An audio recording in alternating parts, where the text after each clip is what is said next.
The last gleam of the long peace was like the final magnificent glow of twilight on the horizon, beautiful but brief, heralding the coming of a long night.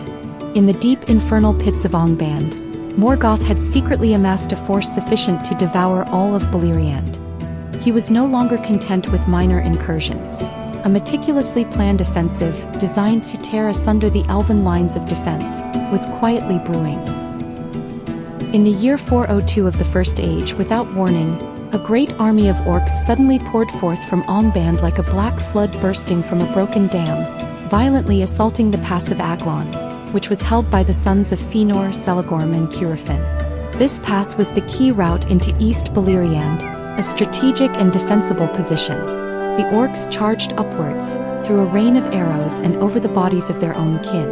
Celegorm and Curufin, the two most valiant warriors among the sons of Fëanor, fought at the forefront, their bright swords carving deadly arcs of cold light through the battlefield. The ground below the pass was soon stained black, and the bodies of orcs piled up like mountains. Though the orcs' assault was ferocious, it was finally repelled by the unyielding defense of the two princes. This victory, known as the Battle of Aglon Pass, once again proved the valor of the Noldor, but it also sounded a warning bell. All the elven lords realized that the threat of Morgoth had not been eliminated. On the contrary, it had become more powerful and aggressive than ever before. A subtle fissure had begun to appear in the siege of Angband. In this increasingly tense situation, the alliance between men and elves became ever more crucial. In the year 405, the young and valiant Hader, heir of the House of Morok, followed in his grandfather's footsteps, leading the finest warriors of his tribe to Hithlum to swear service to Fingolfin, the High King of the Noldor. Fingolfin grew very fond of this young, golden-haired leader. In Hader's eyes, he saw a loyalty as fiery and a courage as fearless as the rising sun. In the years that followed, a new generation of human heroes was born. Imeldur 406, Bereth 411, Haldir 414, Glordhau 415, Galder and Beleth 417, Hudel 418, Gundr 419. Their names infused the young race of men with a continuous stream of new blood. At the same time, the older generation of leaders was gradually passing away. In the year 408, Boron, chieftain of the House of Bir, died, and his wise and steady son Boromir succeeded him. In the House of Halladin, Brandir, son of Handr, son of Halath's nephew Haldan, was born in 409.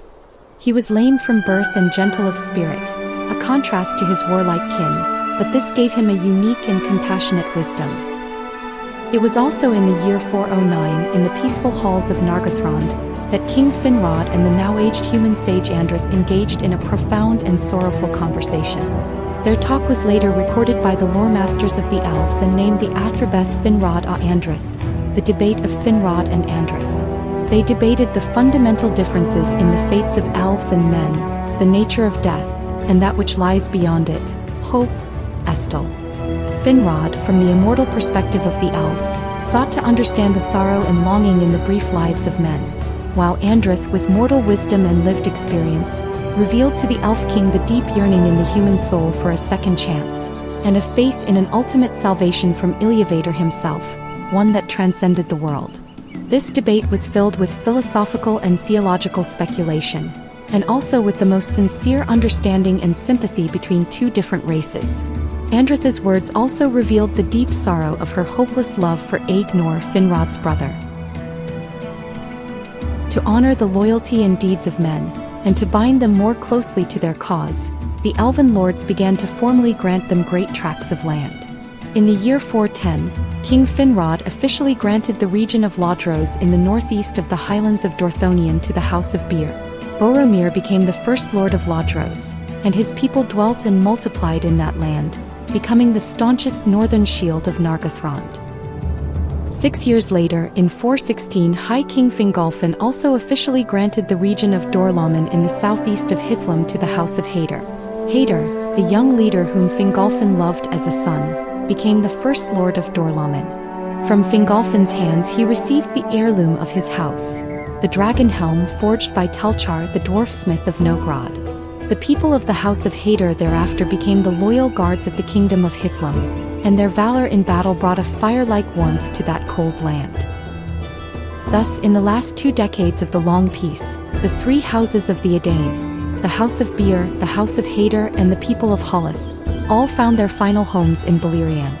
Their alliance with the elves seemed to have reached an unprecedented strength. The warriors of men and the lords of the elves patrolled the lines of the siege of Angband side by side, their friendship forged in a common cause, becoming as resilient as dwarf-wrought steel. However, beneath this semblance of peace, a sense of foreboding, like a cold mist on a winter's morning, quietly spread in the hearts of the wise. Queen Melian often felt an unspeakable chill coming from the north, and in her dreams she saw visions of fire and ruin. From his dialogue with Andrith, King Finrod also deeply felt the inherent tragedy in the fate of men and their brief connection to the world. He knew that when the storm of doom came, these mortal allies would suffer a more terrible pain and sacrifice than the elves. And in the depths of that sunless fortress in the north, Morgoth watched all this with a cold smile. The Battle of Aglon Pass had been but a test. He had now gauged the strengths and weaknesses of the elven defenses. He watched the kingdoms of men being established under the protection of the elves not with concern, but with malicious anticipation. For he knew that the more tightly the vines are bound together, the deeper the pain and despair when they are severed by a sharp axe. The more terrible creatures he had been breeding, Balrogs of greater size and malice, werewolves that could run upon the earth spreading terror and plague, and fallen men twisted by his own will into wielding dark magic, were all ready. He waited for the perfect moment, a long winter's night when the lands of Beleriand were covered in ice and snow, and when elves and men alike were sunk in the ease of festival, their vigilance at its lowest. He would use a sudden and unprecedented fire to burn the 400 years of peace to the ground, to turn all alliances, hopes, and glories to ash in a single night. The bell of doom had already tolled, and the inhabitants of Beleriand, whether immortal elves or mortal men, were all unknowingly walking towards that long-foredoomed and devastating catastrophe, the Daedra Bragollach, the Battle of Sudden Flame.